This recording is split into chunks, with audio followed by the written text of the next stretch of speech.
শ্রীলঙ্কার বিপক্ষে পাওয়া সুপার 4-এর জয়ে এশিয়া কাপের ফাইনালের সুবাস পাচ্ছে বাংলাদেশ। অথচ বাসিত আলী বাংলাদেশকে গোনায় ধরতেই নারাজ।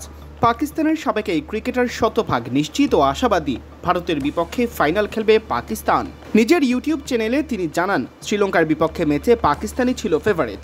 বাংলাদেশ দল ভারত ও পাকিস্তানের কাছে হারবে বলেও দৃঢ়ভাবে আশাবাদী তিনি। পাকিস্তান আজ জিতেছে, ইনশাআল্লাহ সেমিফাইনাল খেলবে। কাল ভারতের বিপক্ষে বাংলাদেশের ম্যাচ। বাংলাদেশ হেরে গেলে পাকিস্তান বাংলাদেশ ম্যাচ সেমিফাইনাল হয়ে উঠবে।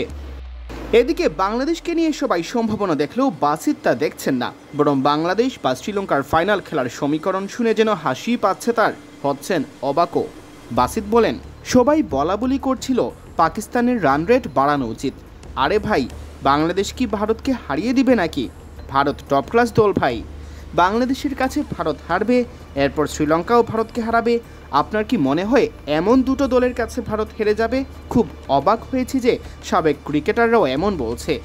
আপসেট হতেই পারে, আমিও তো বলবো আপসেট হয়, কিন্তু এভরিডে ইজ নট সানডে। তিনি বলেন, দুই ম্যাচে আপসেট হয়ে যাবে।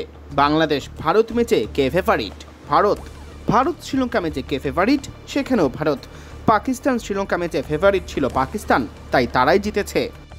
পাকিস্তানের সাবেক এই ক্রিকেটার দাবি করেন, ব্রডকাস্টাররাও চায় ফাইনালে পাকিস্তান খেলুক। তার ভাষায়, পাকিস্তান ফাইনালে যাওয়ার পর সবচেয়ে বেশি খুশি কে হবে? বলুন তো কে হবে? ব্রডকাস্টার। নাম তো লিখেছে এশিয়া কাপ, পর্দার পেছনে আসলে ব্রডকাস্টাররা। তারাই ভারতকে রাজি করেছে, যাও ম্যাচ খেলো। শুরু থেকেই তো এটা বলছি, আপনারা তো বোঝেনই না। পাকিস্তান বাংলাদেশ ম্যাচ হবে সেমিফাইনাল। এটার পর ইনশাল্লাহ আপনাদের জন্য একটা ভিডিও বানাবো। বাংলাদেশ দল কি পারবে বাসিত আলীকে ভুল প্রমাণ করতে? আজ রাতে অথবা অন্তত কাল রাতেই তা হয়ে যাবে স্পষ্ট। সিয়াম চৌধুরী, বিডি ক্রিক টাইম।